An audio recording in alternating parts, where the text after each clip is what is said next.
What is up, guys? It's KG back with another video. Feeling a bit better than yesterday. Excited to bring you another informative video.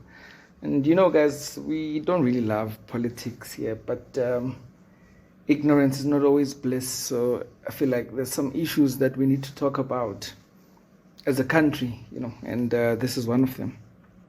And this time I'm not going to beg anyone to subscribe. If you value the content, then you'll make sure that you don't miss out on future videos. So today my topic is old government is equals to old ideas, which in turn equals redundancy. The fact that the Z83 physical form is still in use for government employment applications is a demonstration of the fact that our government is old, backward, and lacks innovation. In an age where people apply digitally for jobs, the SA government still wants people to submit physical envelopes. One may argue that their aim is to accommodate those who have no access to computers or phones. If that is the case, then it also makes sense to additionally develop an online version of the form, which can then be filled in and submitted online for those who have access to digital platforms. My opinion is that our government is outdated and has become irrelevant, and the Z83 is a simple symptom of that fact. We shouldn't be surprised, therefore, as this backwardness manifests in other spheres of public service and general governance. Our country has a myriad of problems and challenges at this moment which need new, young, and innovative thinkers. We do have great young minds in this country, but they are being excluded from national leadership because they are not former cadres. For example, load shedding is not only caused by corruption and misappropriation of funds, it is also caused by indifference and lack of innovation. In this century, there exists in the world many forms of alternative energy which are used by other countries. There are nations with way larger populations than ours that have no power issues whatsoever because they have invested in alternative forms of energy as a result of innovation. Another sad reality is that we have over time become a nation of low standards, accepting mediocrity and failing to hold the ruling elite accountable. The electricity problem, like many other issues we face, is more than a decade old. Eskom and the government were warned around 1998 to increase the power generating capacity or face a big supply problem years later.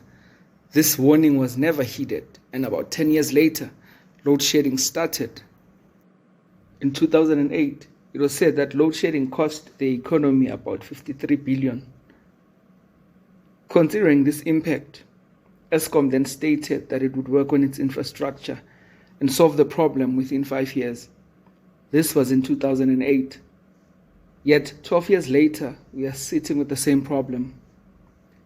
South Africans have developed what psychologists often call the battered wife syndrome. This syndrome is characterized by an abused housewife who keeps returning to an abusive spouse because they consider themselves to have no other options. This often carries on in many cases until the abuser kills them. ANC is like that abusive spouse that many South Africans continue to return to even when they are taken for granted and underserved. They return because there are little or no options out there. The consequence of this is sustained, monopolized, and absolute power. It is in the nature of the human heart to ultimately abuse power if it is given too much of it for a long time and without mechanisms for accountability. Some countries' national uprisings radically calling for change could have already started in view of the many social challenges we currently face as a nation. But as South Africans, we have become too ignorant and too accepting of BS. Not many realize that what is happening in this country, especially the economic inequalities, is only slightly different from the oppressive regime that was apartheid. The fundamentals are the same.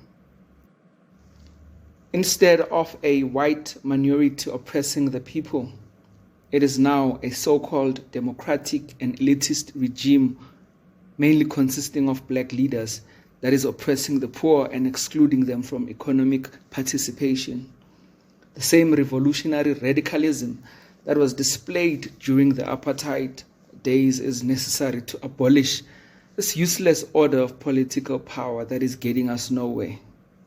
The mindset for developing a country socially and economically is different from the one required for liberation politics. The cadres have played their part by contributing towards the abolishment of apartheid. We now need a new type of leadership that is fresh and not interested in exploiting public funds for personal enrichment. We need a new breed of leaders that have modern solutions for our present-day problems.